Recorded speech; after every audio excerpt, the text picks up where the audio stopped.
शरबत बनाने के लिए हमने खुला बर्तन ले लिया है। याद रखें, हो सके तो कांच का बर्तन लीजिए। और यहाँ मैंने एक मीडियम साइज कटोरी की करीब सौंफ लिए हैं। सौंफ का शरबत बहुत ही ज्यादा ताकतवर होता है, गर्मियों में बहुत ज्यादा ठंडा होता है। इसमें खूब सारी मात्रा में आयरन, कैल्शियम, फाइबर पाया जाता है। इसमें बहुत ज्यादा मात्रा में एंटीऑक्सीडेंट गुण पाए जाते हैं। ये हमारे शरीर को तरोताजा रखने में बहुत ज्यादा मददगार साबित होता है। बहुत ही ज्यादा हेल्दी और टेस्टी ड्रिंक बनके तैयार होगी। तो यहाँ मैंने एक मीडियम कटोरी के करीब ले लिया है सौंफ। एक कटोरी सौंफ लेंगे तो यहाँ हम डाल देंगे इसमें 3 कटोरी के करीब पानी। 1 कटोरी सौंफ के लिए 3 कटोरी पानी का इस्तेमाल करें, ये बात याद रखें। अब इस पानी में सौंफ को अच्छे तरीके से मिला दें। चलिए, पानी डाल के सौंफ को हमने भिगो दिया है। दूसरी तरफ हमें कुछ चीजों की और तैयारी करेंगे जो इस ड्रिंक को बहुत ज्यादा और टेस्टी और हेल्दी बनाएंगे। तो यहाँ मैंने 2 चम्मच के करीब पॉपी सीड यानी कि खसखस ले ली है। 1 छोटा चम्मच के करीब यहाँ मैंने काली मिर्च के दाने ले लिए हैं और 15 से 18 मैंने यहाँ ले लिए हैं हरी इलायची के दाने। इसमें भी पानी डाल देंगे और इसे भी भिगा देंगे। यानी कि इन सारी चीजों को भिगा देने से क्या होगा, इनके गुण और भी ज्यादा बढ़ जाएंगे और जो गर्मियों में हमें बहुत ज्यादा इंस्टेंट राहत और ठंडक देंगे और हमारी शरीर की इम्यूनिटी को भी स्ट्रांग रखेंगे। तो हम इसे 5 घंटे के लिए सभी चीजों को भिगा देंगे और फिर आगे नेक्स्ट प्रोसेस को शुरू करेंगे। 5 घंटे का समय हो गया है। सौंफ और इन सभी चीजों को भीगे हुए बहुत ही अच्छे तरीके से ये देखिए फूल गई हैं। अब शरबत बनाने से पहले हमें और भी कुछ तैयारी करनी होगी। तो सबसे पहले हम मीठा डालेंगे, मीठा डालने की तैयारी करेंगे। तो यहाँ हम हेल्दी मीठे का इस्तेमाल करेंगे। यहाँ हम इस्तेमाल करेंगे इस धागे वाली मिश्री का। ये मिठास का एक हेल्दी ऑप्शन है। इसमें ना के बराबर केमिकल होते हैं और इसकी तासीर बहुत ज्यादा ठंडी होती है। तो हम अगर मीठा खाने के शौकीन हैं, हमें मीठा खाना पसंद है, तो हमें गर्मियों में इस तरीके का ही मीठा अपनी डाइट में शामिल करना चाहिए। तो हमें बहुत कम नुकसान होगा और फायदे ज्यादा मिलेंगे। इसे कैसे डालना है, इसे पहले हम बेलन से थोड़ा तोड़ लेंगे, यानी इसके थोड़े छोटे टुकड़े कर लेंगे और फिर मिक्सी जार में डालकर इसे बारीक पीस लेंगे। और फिर जब भी हमारा किसी भी मीठा में डालने का मन हो तो हम इस तरीके से मिश्री का इस्तेमाल कर सकते हैं। चलिए, मिश्री को पीस कर रख लिया है और अब यहाँ हमने ले लिया है ये सब्जा के बीज। ये 1.5 से 2 चम्मच के करीब सब्जा के बीज लिए हैं। इसे तुक मलंगा भी कहते हैं।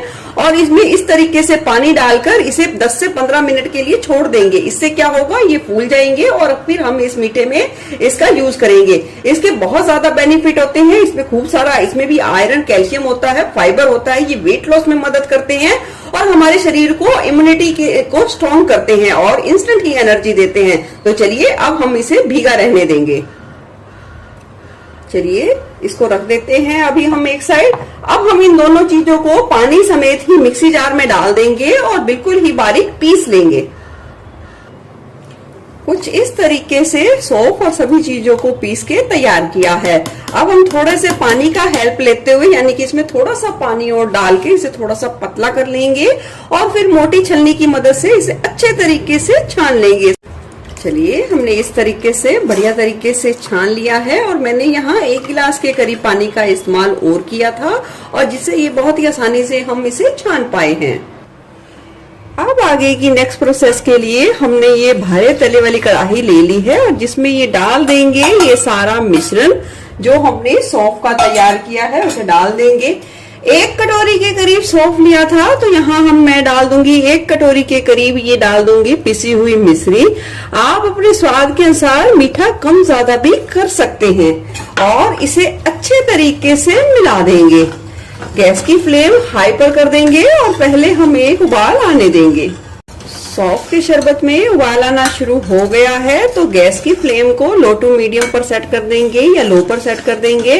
अब इस शरबत के सिरप को हम पकने देंगे जब तक ये चिपचिपा ना हो जाए, यानी कि चिपचिपी कंसिस्टेंसी आने तक हम इसे चलाते हुए पका लेंगे।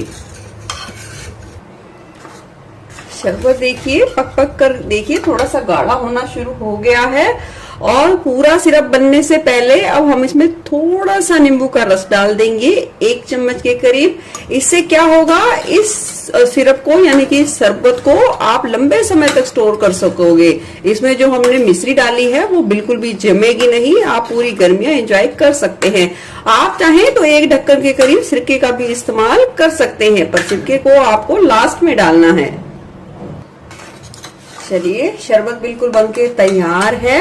ये हल्का हल्का सा इस स्टेज पर चिपचिपा है, बस इससे ज्यादा हमें इसे बिल्कुल नहीं पकाना।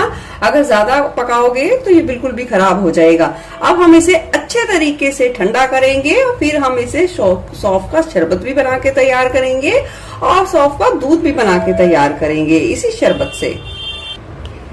इसी शरबत से पहले हम दूध बना के तैयार करेंगे। तो यहाँ मैंने 1 गिलास के करीब फ्रिज का ठंडा ठंडा दूध ले लिया है। दूध को अच्छे तरीके से उबाल के ठंडा करके और उसकी मलाई निकाल ली है।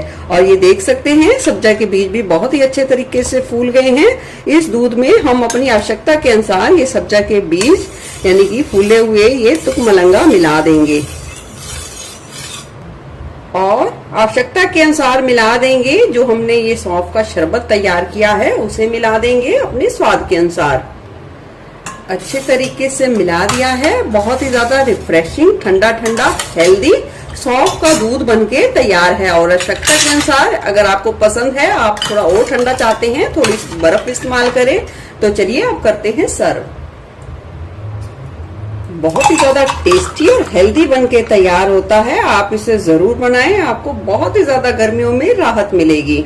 सौंफ का दूध वाला शरबत बनाने के बाद एक दूसरा शरबत बनाएंगे जिसे हम पानी से तैयार करेंगे। तो ये मैंने 2 से 3 चम्मच के करीब तैयार सौंफ का शरबत यानी कि सौंफ का जो सिरप था मेन बेस वो ले लिया है। डाल देंगे इसमें ठंडा ठंडा पानी, फूले हुए डाल देंगे सब्जा के बीज अपनी आवश्यकता या टेस्ट के अनुसार, भुना जीरा पाउडर, नींबू का रस, काला नमक, आवश्यकता के अनुसार बर्फ। ये देखिए बिल्कुल ठंडा ठंडा गर्मियों में तुरंत राहत देने वाला रिफ्रेशिंग सौंफ का हमने पानी से भी ये शरबत बना के तैयार कर लिया है।